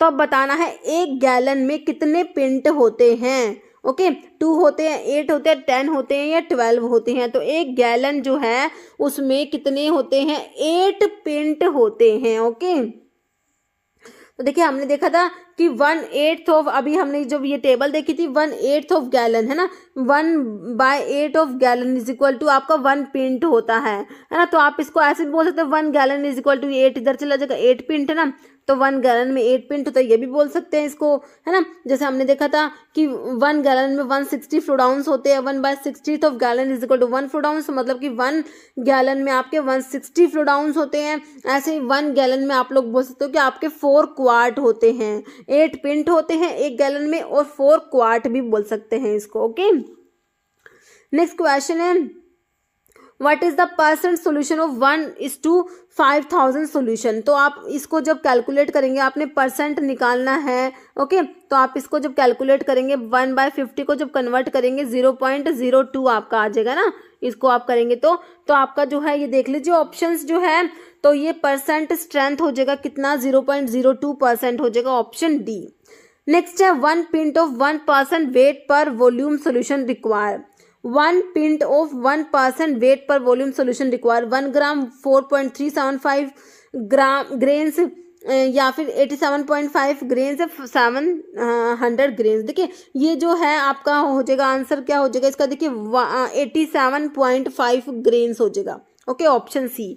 देखिए इसको एक्सप्लेन करते हैं। देखिए 4.375 ग्रेन्स इन 1 फ्लूडाउंस, तो ये रिक्वायर होते हैं 1% वेट पर वॉल्यूम सोल्यूशन के लिए। तो 1 फ्लूडाउंस होता तो आपके 1 फ्लूडाउंस में तो आपका हो गया 4.375 ग्रेन, लेकिन आपने जो है 1 पिंट बताना है। तो 1 पिंट के लिए हम क्या करेंगे, है ना, तो आपका जो है 20 से मल्टीप्लाई कर देंगे इसको, तो आपका 87.5 ग्रेन्स आंसर आ जाएगा। ओके नेक्स्ट क्वेश्चन है देख लीजिए 1 फ्लूडाउंस ऑफ 1% सोल्यूशन रिक्वायर। तो 1 फ्लूडाउंस ऑफ 1% सोल्यूशन को क्या रिक्वायर है, 5 ग्रेन्स, 4.375 ग्रेन, 43.75 या 10। तो ये 1% के लिए हमने देखा था 4.375 grains in 1 fluid ounce are required to make 1% जो है wait per volume solution. Okay तो ध्यान रखना है। तो ओके तो ये देख लीजिए आप 4.375 grains in 1 fluid ounce are required to make 1% weight per volume solution. Next है 1% वेट पर वेट डेक्सट्रोज मीन्स, ये भी आपका प्रीवियस क्वेश्चन है। तो देखिए वेट पर वेट इसमें ध्यान से पढ़ना है। देखिए 1 ग्राम डेक्सट्रोज इन 100 ग्राम, ठीक है, वेट पर वेट का मतलब यही होता है 1 ग्राम, ग्राम इन ग्राम, मतलब कि आंसर तो ऑप्शन ए ही हो जाएगा। बाकी 1 ग्राम डेक्सट्रोज इन 100 ml, तो इसका मतलब होता है ग्राम, मतलब कि वेट पर वॉल्यूम बोलेंगे इसको। ओके 1 मोल इन 100 ml या नन, तो आपका आंसर क्या हो जाएगा, ऑप्शन ए हो जाएगा। जैसे how much dextrose is required to prepare 1 fluid ounce of 10% solution. तो आपने क्या देखा था 1% सोल्यूशन के लिए देखा था, क्या देखा था 4.375, यही था ना, 4.375 ग्रेन है ना इन 1 fluid ounce required to make 1% solution. तो आपने 10% बनाना है, तो आप क्या करेंगे, इसको 10 से मल्टीप्लाई कर देंगे, तो आपका 43.75 आया। तो जिसको अप्रोक्सीमेट आप लोग करेंगे तो 44 लिख सकते हैं। तो 44 ग्रेन आपको कौन सा ऑप्शन में दे रखा है, ऑप्शन डी में दे रखा है, जो कि आपका राइट हो जाएगा, ऑप्शन डी। ओके तो यही लिखा हुआ है, देखिए 4.375 grain 1 fluid ounce required to make 1% solution. तो आपने 10% सोल्यूशन बनाना, तो आप इसको 10 से मल्टीप्लाई कर देंगे, तो आपका ये आ जाएगा जो अप्रोक्सीमेट 44 हो जाएगा। ओके नेक्स्ट क्वेश्चन क्या, number of grams required for preparing 8 ounce मतलब कि 8 fluid ounce of 6% solution of mercury chloride. Okay तो आपने अभी 8 फ्लूडाउंस बनाना है, 8 फ्लूडाउंस और कितना 6% सोल्यूशन में 6% बनाना है और 8 आउंस ना। तो देखिए अब इसमें ये दे रखा है कि 35 ग्राम्स इन 8 फ्लूडाउंस मेक 1% सोल्यूशन। ठीक है 35 ग्राम जब 8 फ्लूडाउंस में होते हैं तो उससे 1% सोल्यूशन बनता है। तो आपने क्या करना है, सोल्यूशन कितना बनाना है, 6% बनाना है ना। तो सिंपल क्या कर दोगे आप, इसमें 35 को मल्टीप्लाई कर दोगे किससे, 6 से, है ना। तो आपको इसको करोगे तो आपका जो है आंसर क्या आ जाएगा, 210 आ जाएगा। ऑप्शन ए 210 ग्राम आ जाएगा। ओके, नेक्स्ट क्वेश्चन देख लीजिए। What quantity of dextrose is needed to 5 fluid ounce of 1% solution? What quantity of dextrose is needed to 5 fluid ounce of 1% solution? है ना, 5 फ्लूइड ounce है 1% सोल्यूशन का, 100 ग्रेन्स, 50 ग्रेन्स, 22 या 5 grains, ठीक है। तो देखिए आप, हमने देखा था कि 1 फ्लूइड ounce होता है तो 4.375 ग्रेन्स होता है, तो आपका 5 है तो आप सिंपली इसको मल्टीप्लाई कर दीजिए 5 से, है ना। तो आपका जो है इसको निकल के आ जाएगा क्या, देखिए इसको आप कैलकुलेट कीजिए, ये 21.8 इस टाइप से आ रहा है, जो आपका आंसर किसके सिमिलर है, option C 22 grains. Okay, next, what quantity of potassium permanganate is required to prepare 1 pint of 1 in 500 solution. Okay, तो आपने अब देखिए इसमें जो आपका जो परसेंट था वो आपको 1 in 500 दिया हुआ है। ओके, और आपने जो प्रिपेयर करना 1 pint सोल्यूशन प्रिपेयर करना है, 1 pint of 1 in 500 solution. Okay, तो आप इसके ये ऑप्शंस देख लीजिए, ऑप्शंस में आपका देखिए आंसर तो क्या हो जाएगा, 17.5 ग्रेन्स हो जाएगा। ओके, तो इसमें देखिए ये एक्सप्लेनेशन लिखा हुआ है, आप इसको देख लीजिए, ठीक है। देखिए 35 ग्राम इन 8 फ्लूइड ounce, तो ये होते हैं, ये बनाते हैं आपका 1% के लिए, 1% मतलब कि 1:100 जो होता है 1% होता है। ओके, अब आपने बनाना है 1:500 बनाना है, तो इसके लिए आप क्या करेंगे, इसको ऐसे कैलकुलेट कर लेंगे, 35 को मल्टीप्लाई करेंगे 100 से, 35 को मल्टीप्लाई करेंगे 100 से, इसको डिवाइड कर देंगे 500 से। ओके, तो आपका जो है 1:500 बन जाएगा, ठीक है। आप इसको परसेंट भी करके भी कर सकते हो, एक ही बात है। ओके, फिर कह रहे हैं 7 grain 8 fluid ounce required to make, ये आपका निकल जाएगा, आप इसको कैलकुलेट करेंगे तो आपका 7 निकल के आ जाएगा, ठीक है। तो 7 ग्रेन से 8 fluid ounce required to make 1:500 solution. अब आपने जो है कितना बनाना है, ये देख लीजिए 20 फ्लूइड ounce है ना, क्योंकि इसमें लिखा हुआ है क्या, 1 pint लिखा हुआ है ना, 1 pint का मतलब होता है, 1 pint जो होता है इसमें आपके 20 फ्लूइड ounce होते हैं, ठीक है। तो आप 8 फ्लूइड ounce का आपको आ गया, आप 20 फ्लूइड ounce का निकाल देंगे। ओके, सिंपल है, आप कर लीजिएगा इसको। ओके, नेक्स्ट क्वेश्चन है, the quantity of 95% alcohol required to make 600 ml of 40% alcohol. Okay, तो इसके लिए जो है आप लोग कैलकुलेट करते हैं कि volume required into percent, volume required है 600 ml इंटू परसेंटेज रिक्वायर्ड 4, मतलब कि 40% है, डिवाइड बाय परसेंट यूज, तो आपका यूज किया हुआ 95% है ना। सिंपल ये वाला फॉर्मूला आप लोग इसके लिए अप्लाई करेंगे तो आपका ऑप्शन देख लीजिए, ठीक है। तो आपको इसको कैलकुलेट करेंगे तो आपका आंसर निकल के आ जाएगा, कैलकुलेट कर लेना, 252.63 आंसर आ जाएगा। ओके, ऑप्शन सी हो जाएगा। नेक्स्ट, तो इसमें लिखा भी हुआ है वॉल्यूम रिक्वायर्ड हमारा 600 ml है, परसेंट अल्कोहल का रिक्वायर 40%, और अल्कोहल का कितना परसेंट यूज करना, 95% यूज करना है। तो फॉर्मूला हमारा होता है volume of stronger alcohol to be used is equal to volume required into percent required divide by, ठीक है, volume required into percent required divide by percent used जो हो रहा है, ये हमारा फॉर्मूला होता है। तो आप इसको कैलकुलेट करेंगे तो आपका आंसर निकल के आ जाएगा। नेक्स्ट है, how much quantity of 80% alcohol is required to make 1 litre of 50% alcohol. तो वही फॉर्मूला लगाइए, वॉल्यूम रिक्वायर 1 लीटर मतलब कि 1000 ml हो गया, है ना। तो आपने यूनिट पे ध्यान देना है, परसेंट रिक्वायर 50%, परसेंट यूज कितना 80% है। अब इसको, ये तो सिंपल सा कैलकुलेशन है, इसको कैलकुलेट कर लीजिएगा आप। ओके, तो आपका जो है आंसर निकल के आ जाएगा क्या, ऑप्शन जो है 625 ml हो जाएगा। ओके, नेक्स्ट क्वेश्चन है, volume of 95% alcohol required to prepare 500 ml of 20% alcohol. वो ये भी उसी टाइप का क्वेश्चन है, तो volume require into percent require divide by percent use. Okay, तो इसको कैलकुलेट कर लेना। ओके, तो इसका जो है आंसर देखिए, ठीक है। तो आप इसको कैलकुलेट करेंगे, इसको कैलकुलेशन को इजी बनाने के लिए, जब ऑप्शन बिल्कुल सिमिलर से ना हो ना, जैसे बहुत ज़्यादा वेरिएशन है ऑप्शन में, इस टाइप के ऑप्शंस होते हैं ना, तो आप कैलकुलेशन को सिंपल करने के लिए इसको 19 को 20 मान के चल सकते हैं। ठीक है, तो 5 4 जा 20, तो ये आपका देखिए नीचे 20 है, तो इसको कैलकुलेट करके 100 आया है ना। तो 100 किसके सिमिलर है, तो आपका 105 के 105 के सिमिलर है, क्योंकि हमने इसको 19 को 20 माना था। अगर ऑप्शन में वेरिएशन होता है लेकिन सिमिलर से बिल्कुल ऑप्शन होते हैं ना, तो नहीं कर सकते, तो आपको एग्जैक्ट कैलकुलेशन ही करना पड़ता है। ओके, तो आपका आंसर हो गया ऑप्शन सी।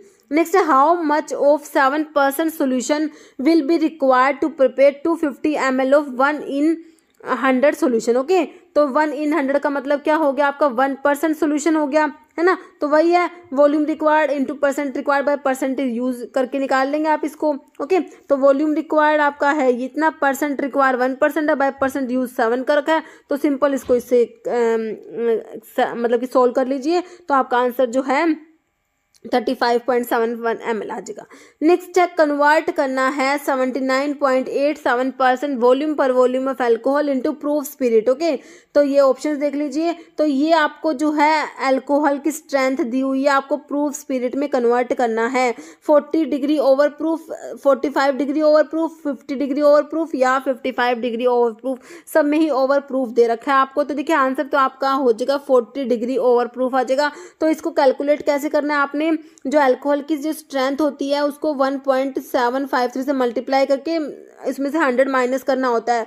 ये वैल्यू प्लस आती है तो ओवर प्रूफ होता है, माइनस आते तो अंडर प्रूफ होता है। तो आप इसको जब सोल्व करेंगे तो आपका ये ओवर प्रूफ आ जाएगा, प्लस में वैल्यू आएगी 40.01 आएगा, तो मतलब कि 40 हो गया आपका। ओके, नेक्स्ट क्वेश्चन है, देखिए कन्वर्ट करना है 80% ऑफ प्रूफ स्पिरिट, तो वही दिया हुआ है अल्कोहल की स्ट्रेंथ जो है इसको आपने मल्टीप्लाई करना है 1.753 से मल्टीप्लाई करके 100 माइनस कर देना है, प्लस आता है तो ओवर प्रूफ, माइनस आता है तो अंडर प्रूफ होता है। ओके, तो ये हमारा ओवर प्रूफ आएगा और कितना आ जाएगा 40.24 डिग्री ओवर प्रूफ। नेक्स्ट ये ऐसे कर लेना आप लोगों के। नेक्स्ट 30 डिग्री सेल्सियस को आपने कन्वर्ट करना है फ़ारेनहाइट में, तो ये कन्वर्जन भी आपको पता होना चाहिए, सेल्सियस को फ़ारेनहाइट में या फिर फ़ारेनहाइट को सेल्सियस में कैसे कन्वर्ट करना है। तो आपको देखिए इसको कन्वर्ट कीजिए, आंसर ऑप्शन जो है आपका ए आना चाहिए, 86 डिग्री फ़ारेनहाइट आना चाहिए। फॉर्मूला आपको पता ही है, 9 degree Celsius is equal to 5 degree Fahrenheit minus 160 होता है। वैल्यूज़ पुटअप करके आप इसको कैलकुलेट कर लीजिएगा। ओके, तो ये देखिए फॉर्मूलाज जो है ये याद होने चाहिए, अगर याद नहीं रहते तो एक अलग सी जगह पे नोट डाउन कर लीजिए, ताकि जिसको इसको मतलब कि रिवाइज करते रहिए। ओके, नेक्स्ट है, what quantity of 95% volume per volume and 45% volume per volume alcohol are to be mixed to make 800 ml of 65% volume per volume alcohol. ये क्वेश्चन देखिए आपका वैसे जीपैट का प्रीवियस ईयर का क्वेश्चन है ये। ओके, जीपैट में आया हुआ है। फिर आपका ये हमारा जो है पंजाब मोहल्ला क्लिनिक का फार्मासिस्ट का एग्जाम हो उसमें आया। उसके बाद अभी ये रिसेंटली एम्स का जो कॉमन रिक्रूटमेंट एग्जामिनेशन हुआ था उसमें भी मेरे हिसाब से क्वेश्चन पूछा गया है। ओके, तो देखिए इसको जो है इसके लिए आपको एलिगेशन मेथड जो है उसी से ही सॉल्व करना पड़ेगा, है ना। तो उसमें हम लोग क्या करते हैं, देखिए जो हायर जो परसेंट होती है पहले उसको लिखते हैं, और जो यहाँ पर क्या लिखते हैं जो लोअर परसेंट होती है। फिर रिक्वायर्ड परसेंट आपकी कितनी है 65% है, यहाँ पर रिक्वायर्ड लिखते हैं। अब इसको माइनस करेंगे तो आपका 30 आ जाएगा, और इसको करेंगे तो आपका जो है 20 आ जाएगा, है ना। जो रिक्वायर्ड में से लोअर माइनस करते हैं और हायर में से रिक्वायर्ड माइनस करते हैं, तो इन दोनों को आप टोटल करेंगे तो आपका 50 आ जाएगा। ओके, अब देखिए व्हाट क्वांटिटी 95% का कितना क्वांटिटी चाहिएगा आपको बनाने के लिए, कितना बनाना है 800 ml आपने बनाना है। ठीक है, तो आप इसको इस टाइप से सोल्व कर लेंगे। ठीक है, तो आप ये 20 यहाँ पर पुट करेंगे तो ये आपका 95 का निकल के आएगा। ओके, तो इसको आप लोग सोल्व करेंगे तो ये आपका 95 का आएगा। तो आप ये इजी कैलकुलेशन है तो आप इसको सोल्व भी कर लीजिए। 5 को 1 से 6 160, तो या 320। ठीक है, तो 320 जो है आपका आ जाएगा 320 ml किसका आ जाएगा 95 का आएगा, ध्यान रखना है इसको। ओके, और जो 45% है उसका कितना चाहिए, तो उसको आप लोग करेंगे तो कितना रिक्वायर्ड है 800 रिक्वायर्ड है, तो उसके नीचे 50 रखना है और ये 30 वाला यहाँ पर रख देंगे। तो आप इसको करेंगे तो आपका ये 480 ml आ जाएगा। 45 वाले का आपको कितना चाहिए 480 ml चाहिए। ठीक है, तो ये थोड़ा सा ना इस टाइप से ध्यान से करना है, क्योंकि ना इसमें ना एलिगेशन मेथड में ना कंफ्यूज हो जाते हैं, फिर हम ना ये वैल्यूज ऊपर नीचे कर देते हैं। और देखिए इसमें ऑप्शंस देखिए, अब आप लोग देखिए मतलब कि थोड़ा बहुत, लेकिन इसमें आपको एग्जैक्ट देखना पड़ेगा कि बिल्कुल सिमिलर से ऑप्शन दे दिए कि हमने जरा से भी गलती करी तो हम जो है 320 और 480 वाले में ये ध्यान से करना है। तो हमारा ऑप्शन जो है बी आएगा 320 ml 95% का और 480 ml आ जाएगा 45% का। Okay, answer is option B. Next question है freezing point depression of blood. Blood का फ्रीजिंग पॉइंट डिप्रेशन बताना है -0.52 degree Celsius, -52 degree Celsius, 0.52 degree Celsius या 0.9 डिग्री सेल्सियस। तो ये होता है option A -0.52 degree Celsius. Next है in India 100 proof spirit alcohol correspond to 57.1% weight per volume, 57.1% volume per volume, 50% weight per volume या 50% volume per volume. Okay, option B हो जाएगा 57.1% volume per volume. जैसे 1 mg is equal to, अब देखिए कितना simple है, but देखिए pharmacist के ही एग्जाम में आया हुआ क्वेश्चन है ना। तो देखिए हमें पता है 1 mg का आपको देखिए माइक्रोग्राम में बताना है कि 1 mg में कितना माइक्रोग्राम होता है ना। तो देखिए आपका देखिए 1000 माइक्रोग्राम देखेंगे, 1000 माइक्रोग्राम है ना, तो 10⁻⁻6 आप लोग लगा देंगे। अब इसको सोल्व करेंगे 10⁻3 मतलब कि mg ही बच जाएगा ना। तो mg में कितने हो गए, ऑप्शन है 1000 माइक्रोग्राम हो गया। ओके, नेक्स्ट है strength of 1 in 400 is equal to, तो इसको आप 1 in 400 निकाल लीजिए, परसेंट में निकालेंगे, इसको 100 से मल्टीप्लाई कर देंगे, 1/4 को देख लीजिए क्या आ जाएगा, 0.25 आ जाएगा। ओके, ऑप्शन सी हो जाएगा 0.25%। जैसे what should be density of an object with volume of 15 ml and mass of 42 ग्राम। तो अब डेंसिटी तो सिंपल पता है, मास पर यूनिट वॉल्यूम होता है, बट ये भी एग्जाम में आया हुआ क्वेश्चन है। डेंसिटी का फॉर्मूला क्या होता है, मास 42 ग्राम पर यूनिट वॉल्यूम, वॉल्यूम आपको दिया 15 ml दिया है, तो ग्राम पर ml में आपका आ जाएगा, इसको कैलकुलेट कर लेना, आंसर आपका निकल के आएगा option C 2.80 gram per ml। Next posology is the study of, बहुत से एग्जाम में डेफिनेशन पूछी गई पोसोलॉजी की बहुत बार। अभी रिसेंटली ये पंजाब मोहल्ला क्लिनिक के फार्मासिस्ट के एग्जाम में था और भी बहुत से एग्जाम में आया हुआ है। Poisonous drug, toxic effect of drug, dose of drug, none. तो डोज, ड्रग की डोज की स्टडी है ना, कितनी डोज देनी है, इसकी स्टडी पोसोलॉजी होती है। ओके, कंफ्यूज करने के लिए दे देंगे डोजेस फॉर्म, डोजेस फॉर्म भी ऑप्शन में आ जाता है, डोजेस फॉर्म ऑफ ड्रग। तो हमें ध्यान रखना है कि डोज की स्टडी है भाई, कितनी डोज देनी है, क्योंकि हम इसमें क्या करते हैं, डोज कैलकुलेट करते हैं ना, कितनी mg डोज देनी है, तो डोज की स्टडी है। ओके, ऑप्शन सी राइट हो जाएगा। नेक्स्ट है पोसोलॉजी डील्स विद, तो देखिए अब ये क्वेश्चन आपके इसरो में भी आया, excretion of drug, bioavailability, doses of drug या नेचर। तो आपका ऑप्शन सी हो गया डोजेस ऑफ ड्रग। नेक्स्ट है Young's rule is use to determine paediatric dose based on. तो यंग्स रूल जो है किस पे बेस्ड होता है, पीडियाट्रिक डोज को डिटरमाइन करने के लिए जो हम फॉर्मूलाज यूज करते हैं उसमें हमारा यंग्स रूल आता है, डीलिंग्स फॉर्मूला आता है ना, सारे क्लार्क फॉर्मूला, डिफरेंट फॉर्मूलाज पढ़ते हैं। तो यंग्स रूल किस पे बेस्ड है, body surface area, age, weight, temperature. तो एज पे बेस्ड होता है, तो एज पे बेस्ड रूल्स में आप देखते हैं एक तो आपका यंग्स रूल आता है, आपका डीलिंग्स फॉर्मूला आता है इसमें। ओके, तो ये एज पे बेस्ड होता है, चाइल्ड की एज पे, ऑप्शन आपका बी राइट हो जाएगा। जैसे Young's rule for dose calculation is calculated by one of the following formula. तो यंग्स रूल आप बता दीजिए, इसका फॉर्मूला क्या है, एज पे बेस्ड है, आपने देख लिया, तो इसका फॉर्मूला देख लीजिए, a child dose is equal to age in years divide by age plus 12 into adult dose. देखिए आंसर तो ऑप्शन ए 1 ही हो जाएगा, age in years divide by age plus 12 होता है, बाकी एज इन मंथ तो होता नहीं है इसमें। ओके, तो एज इन मंथ वाला ऑप्शन काट दीजिए, age in year divide by 20 plus 12 ऐसा भी नहीं होता। ओके, तो आपका आंसर क्या होगा, ऑप्शन जो है 1 राइट हो जाएगा। नेक्स्ट है पोसोलॉजी में Dilling formula is used to calculate the dash. तो यंग्स फॉर्मूला बताया आपको, अब डीलिंग फॉर्मूला पूछा है, तो dose proportional to gender, dose proportional to age, surface area, body weight. तो एज पे बेस्ड है ये भी। ओके, ऑप्शन आपका बी राइट हो जाएगा, dose proportionate to age. Okay, इसमें होता है age in years divide by 20 से डिवाइड करते हैं, इसमें इनटू अडल्ट डोज होता है। ओके, ना तो dealings formula is related with, तो डीलिंग्स फॉर्मूला किससे रिलेटेड है, चाइल्ड डोज कैलकुलेशन से है, अडल्ट की dose calculation, geriatric dose calculation या ओवरवेट डोज कैलकुलेशन। तो चाइल्ड डोज कैलकुलेशन में हम लोग पढ़ रहे हैं ना, ऑप्शन ए हो जाएगा। जैसे weight in pound divide by 150 into adult dose is equal to child dose. तो ये फॉर्मूला बताना है कौन सा है, weight in pound divide by 150 into adult dose. तो ये देखिए वेट पे बेस्ड फॉर्मूला है ये, तो क्लार्क फॉर्मूला, डीलिंग्स तो होगा नहीं क्योंकि एज पे बेस्ड है, यंग्स भी नहीं होगा, एज पे बेस्ड है। फ्राइड्स फॉर्मूला में हम इन्फेंट की डोज कैलकुलेट करते हैं, इन्फेंट्स जो मतलब कि साल भर के बच्चे हैं ना, मतलब कि 1 से 2 साल तक के बच्चे हैं ना, तो इन्फेंट्स की डोज के लिए आपका फ्राइड्स फॉर्मूला आता है। तो आपका आंसर क्या हो गया, क्लार्क फॉर्मूला होता है जो वेट पे बेस्ड होता है। ओके, नेक्स्ट है in Clark formula weight is mentioned as, तो इसमें वेट आपका किस में होता है, पाउंड, ग्राम, मिलीम या ग्रेन, तो इसमें वेट जो है आपका पाउंड में होगा। ओके, नेक्स्ट मतलब कि पाउंड में होगा और इसमें अभी मैं आपको क्वेश्चन सोल्व करके दिखाऊंगी कि पाउंड में होता है जो कैसे करेंगे, और जो है किलोग्राम में होगा तो कैसे करेंगे। नेक्स्ट है formula use for calculating dose of infant, तो इन्फेंट के लिए क्या बताया आपको, डिलिंग्स फॉर्मूला, क्लार्क फॉर्मूला, काउलिंग्स या फ्राइड्स फॉर्मूला, तो इन्फेंट्स के लिए फ्राइड्स फॉर्मूला होता है। ओके, जैसे using Young's rule calculate dose of 5-year-old child is adult dose दे रखी है आपने, तो यंग्स रूल में क्या बताया, एज इन ईयर्स, तो कितने साल का बच्चा है, 5 साल का, डिवाइड बाय एज प्लस 12, तो बच्चे की एज 5 साल है, उसमें 12 ऐड करना है, मल्टीप्लाई करना, अडल्ट डोज कितनी है 340 mg है, तो आप इसको कैलकुलेट कर लीजिए, तो सिंपल कैलकुलेशन है, तो ये 17 हो गया, ये जो है ये कट जाएगा तो आपका 100 आ गया है ना, तो आपका जो है आंसर निकाल लेना आप, 100 mg आ जाएगा।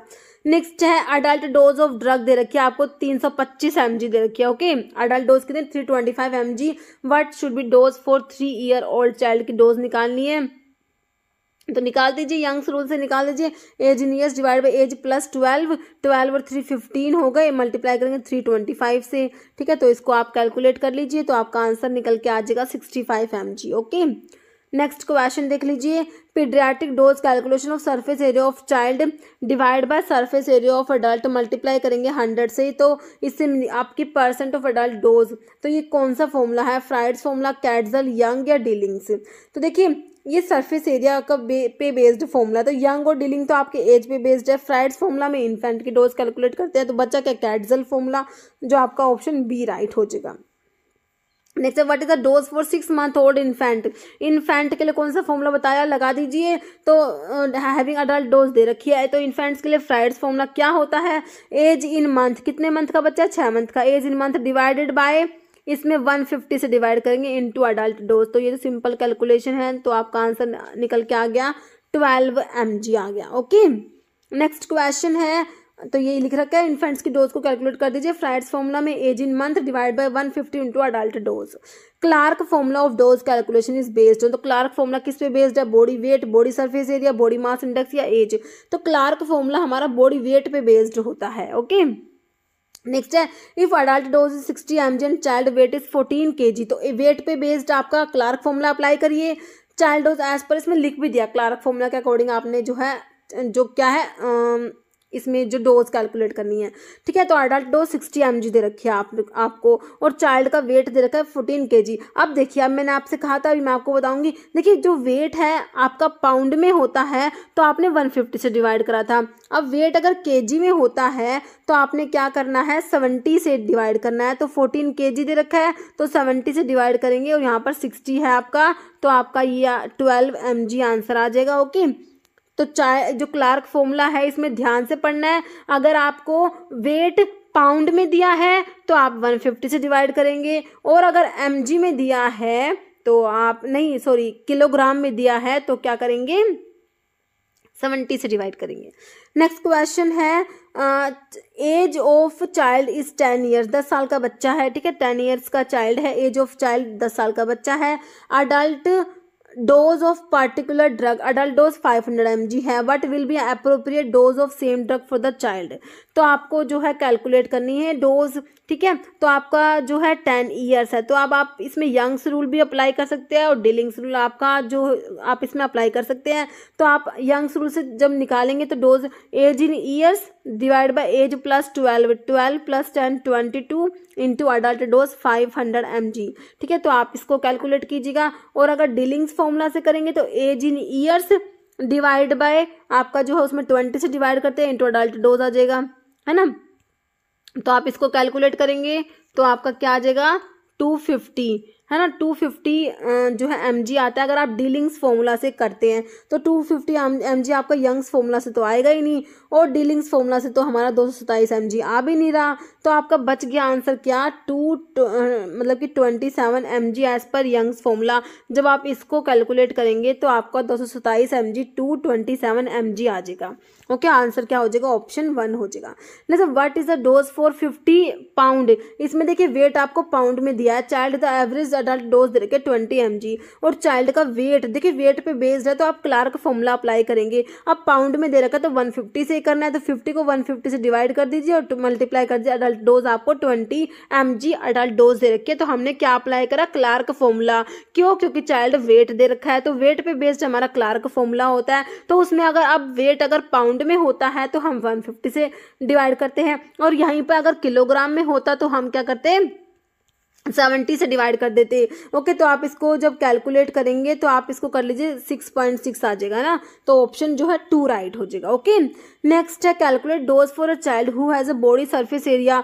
देखिए चाइल्ड का body surface area 0.57 meter square है और अडल्ट डोज दे रखी है आपको, ठीक है। तो बॉडी सरफेस एरिया जब वाला कैडजल फॉर्मूला है, surface area of child by surface area of adult, adult का 1.73 मीटर स्क्वायर आपने याद रखना है, तो आप इसको कैलकुलेट कर लीजिए। ऑप्शंस में 33 mg अप्रोक्सीमेट में आपका आंसर आएगा। ओके, तो आप जो है इसका निकाल लीजिएगा आंसर, ऑप्शन जो है 1 आ जाएगा। सरफेस एरिया ऑफ जो चाइल्ड का दे रखा है डिवाइड कर देना उसको अडल्ट के से, ठीक है, मल्टीप्लाई बाय अडल्ट डोज आपको दे रखे है, ठीक है। तो आप इसको कैलकुलेट कर लेना। नेक्स्ट क्वेश्चन है domestic measure 1 teaspoon full is equal to, तो 1 टीस्पून फुल में हम देखा था कितना ml होता है, 2.5 ml, 15, 10 या 5, तो 1 टीस्पून फुल जो होता है हमारा वो हमारा होता है 4 ml, लेकिन ऑप्शन में 5 ml दिया है तो ये भी सही है ना, टीस्पून फुल में आपका ऑप्शन डी 5 ml हो जाएगा, है ना। तो हमने ये सारे देख लिए, टीस्पून फुल में 4 ml या 5 ml जो भी ऑप्शन में, डेजर्ट स्पून फुल में 8 ml, टेबल स्पून फुल में 15 ml, 1 फ्रूट आउंस में 30 ml, 1 वाइन ग्लास फुल में 60 ml, 1 टी कप फुल में 120 ml, 1 टम्बलर फुल में 240 ml। ओके, नेक्स्ट क्वेश्चन देखिए 1000 नैनोग्राम इज इक्वल टू 1, तो ये हमने देख भी लिया था ना। 1000 जो है नैनोग्राम को हमने क्या करा था, 10⁻⁹ नैनोग्राम का होता है, तो इसको कैलकुलेट कर 10⁻6 हो गया ये, तो आपका मतलब कि -6 का मतलब कि माइक्रोग्राम है ना, तो आपका आंसर किस जो है माइक्रोग्राम हमारा आ गया था, इसको ऑप्शन डी हमने देख लिया था। ओके, तो अभी जो है ये हमारे चाइल्ड मतलब कि मीटरोलॉजी और पोस्टोलॉजी के हमारे क्वेश्चंस हो गए। ओके, तो किसी आपका जो है अभी एक क्वेश्चन का आंसर जो हमेशा की तरह आप लोग देने वाले हैं, आप लोगों के लिए क्या क्वेश्चन है, 1 fluid ounce is equal to 30 ml है, 20 ml, 25 है, 50 ml। तो इसको आंसर जो है आप लोगों ने कमेंट बॉक्स में देना है। इस वीडियो में इतना ही। अगर आपको वीडियो अच्छी लगे तो लाइक करना, शेयर करना, चैनल पर नए हैं तो मैं आप लोगों से रिक्वेस्ट है कि चैनल को प्लीज सब्सक्राइब जरूर करना। Okay, thank you.